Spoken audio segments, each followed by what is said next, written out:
नमस्कार दोस्तों, आज की इस वीडियो में कुछ ऐसे इमेजेस को एक्सप्लोर करेंगे जो इमेजेस बहुत ही डीप मीनिंग होने के साथ साथ में स्टोरी टेलिंग होते हैं और साथ में एक ऐसी एक्सप्रेशंस, एक ऐसी फीलिंग्स हम लोगों को बताना चाहते हैं जो कि हमारे माइंड से या फिर हमारी सोसाइटी से आज के टाइम पे बिल्कुल निकल चुका है। पहली इमेज दोस्तों आप देख रहे होंगे, दोनों साइड में बड़ी बड़ी बिल्डिंग है, दोनों में कुछ बच्चे खिड़की से अपना अपना चेहरा निकाल कर, मुंह निकाल कर नीचे झांक रहे हैं और दोनों बिल्डिंग के बीच में एक ऐसा पर्सन भी है जिसके चारों तरफ हरियाली है, फूल हैं, पेड़ पौधे हैं, छोटा घर है लेकिन वो खुश है। और उसी बिल्डिंग में रहने वाले बच्चे वो बाहर देखकर उसको अपने आप को कोस रहे हैं कि ये मैं कौन सी जगह पर आ गया हूँ। ये तो हमारे लिए एक नेचर का इमोशन है। देखते हैं दूसरा इमेज वो हमें क्या बताना चाहता है। दूसरा इमेज ये कैसा इमेज है, थोड़ा सा समझने के लिए थोड़ा सा दिमाग लगाना पड़े। एक पर्सन जिसके पास में दोनों हाथ नहीं है, सिर्फ एक पैर है, वो भी सिर्फ दायां। दूसरा पर्सन उसके पास भी दोनों हाथ नहीं है, एक पैर है, वो भी सिर्फ बायां।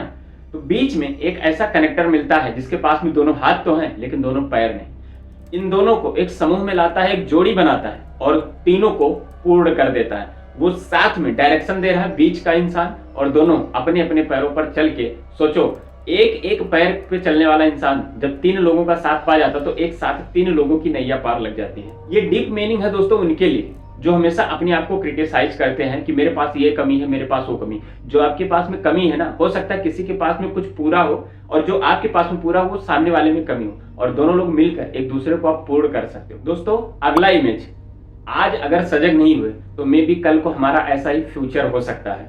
आज हम ऑक्सीजन को जहां पूरा प्रकृति से ले रहे थे, पूरा वायुमंडलीय हमारा ऑक्सीजन था, आज हम उसको सिलेंडर में भरना शुरू कर दिए हैं।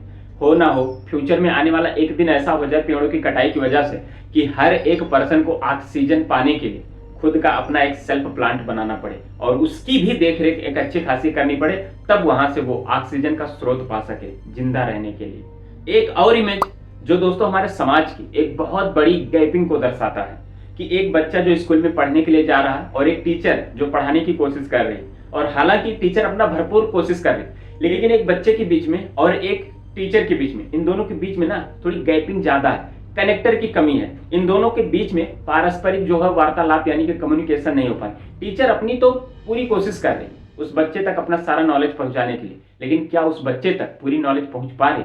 वो गैप क्या है? आज की हमारी सोसाइटी में इस चीज पर किसी का दोस्तों ध्यान नहीं है। एक और डीप मीनिंग इमेज, ये इमेज दर्शाता है दोस्तों कि अगर हम मेल जोल कर काम करेंगे तो हमारा एक जो कार्य है वो भी पूर्ण हो सकता है और दोनों लोग आराम से जिंदगी जी सकते हैं। लेकिन ऐसा समाज नहीं हमारा। हमारा समाज अपने आप को, चाहे उसको कम ही मिले लेकिन उसको अपना चाहिए। एक दूसरा पर्सन उसको भी चाहे कम ही मिले, वो पूरा नहीं हो रहा फिर भी उसको अपना चाहिए। ठीक इसी प्रकार से इमेज में ये दिखा रहा है, दोनों के पास में पेड़ थे, उन दोनों ने अपने अपने हिसाब से पेड़ को काटा और उससे नाव बनाई। अब दोनों के नाव उतने ही बने जितने पेड़ थे, यानी कि आधे आधे। अगर दोनों ने मिलकर काम किया होता तो नाव भी पूरी बन जाती, उनका काम भी हो जाता और जान बचाकर इस टापू से दोनों निकल भी पाते। तो यहाँ पर दोस्तों एक प्रतिस्पर्धा चलती है कि नहीं ये मेरा पर्सनल होगा, ये मेरा पर्सनल होगा। जब दोनों का दिमाग अलाइन नहीं हो पाता है तब दोनों का विजन एक होते हुए भी कभी भी अलाइन नहीं हो पाता है। गोल तो दोनों का है कि उस टापू से बाहर निकलना है,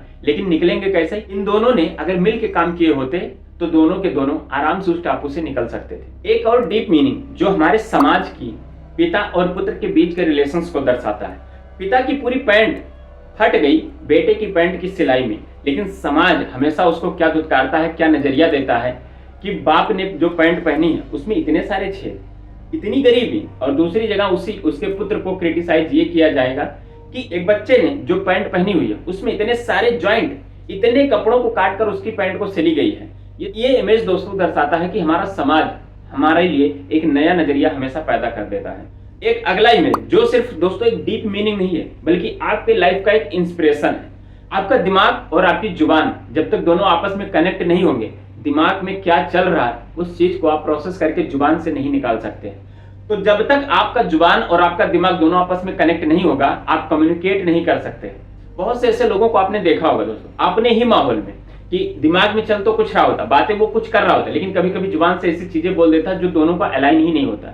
सेम ऐसे ही जब भी हम कुछ बोलते हैं ना तो हमारा थॉट प्रोसेस और हमारे मुख से निकले हुए वर्ड, इन दोनों का अलाइनमेंट होना बहुत ज्यादा जरूरी है। तब हम वो चीजें बोल पाते हैं जो हमारे दिमाग में चल रहा होता या फिर जो हम सोच रहे होते, जो हमको समझ में आ रहा था, जो हम बुद्धिमत्ता से बोल रहे होते। अदरवाइज पागलों की श्रेणी फिर हमारे लिए भी है। एक और इमेज दोस्तों जो हमारे सोसाइटी का एक अलग सा नजरिया देता है, आज की सोसाइटी का जो नजरिया है वो दिखाता है, जहां पर लोगों को अपने दिमाग में ज्ञान भरना चाहिए, एजुकेशन आनी चाहिए, संस्कृति भरना चाहिए, जिसको अपने दिमाग में बहुत सारे इंफॉर्मेशन भरने चाहिए। वो आज के टाइम पर अपने दिमाग में क्या भर रहा, सोशल मीडिया पर चंद लाइक्स। क्या ये लाइक्स उसकी जिंदगी बना सकती हैं? एक और ऐसा इमेज जो आज का हमारा बिल्कुल फीलिंग को दर्शाता है कि जब हमारी लाइफ स्टार्ट होती है, हमारी लाइफ की जर्नी स्टार्ट होती है, तब हम बस पैसों के पीछे भागते रहते हैं। भागते भागते हम इतना भागने लगते हैं कि हमारे सर के बाल गायब हो जाते हैं, जूते घिस जाते हैं, पैंट फट जाती है, शर्ट के चिथड़े उड़ जाते हैं, लेकिन फिर भी हमारा काम है पैसों के पीछे भागना। क्यों? क्योंकि हमें ये बात बहुत अच्छी तरीके से पता है कि हमारी इंटायर लाइफ इन्हीं पैसों पे डिपेंड है। हमारी फैमिली, हमारे खर्चे, हमारी आने वाली जनरेशन, रहना, खाना, पीना, उठना बैठना, ये जो हमारा समाज है, हर प्रकार से हमें पैसों की जरूरत है। और हम पैसों के पीछे इस तरीके से भागते हैं कि हम अपनी जिंदगी को पूर्ण रूप से मिटाते हुए एक ऐसे मोड़ पर पहुंच जाते हैं जहां पर उन पैसों को जितना हमने इकट्ठा किया फिर उसको हमें ट्रांसफर करना होता है अपनी जनरेशन को, वहां से फिर हम आगे कुछ नहीं ले जा सकते। तो दोस्तों बहुत सारी ऐसी इंस्पिरेशनल और बहुत सारी ऐसी मोटिवेशनल और साथ में बहुत सारी स्टोरी टेलिंग ऐसे इमेजेस होते हैं जो आपकी लाइफ में एक नया इंस्पिरेशन, एक नई थॉट्स को क्रिएट करते हैं। तो दोस्तों आज की इस वीडियो में बस इतना ही। मिलेंगे आने वाले एक और नेक्स्ट वीडियो में, तब तक के लिए नमस्कार, जय हिंद।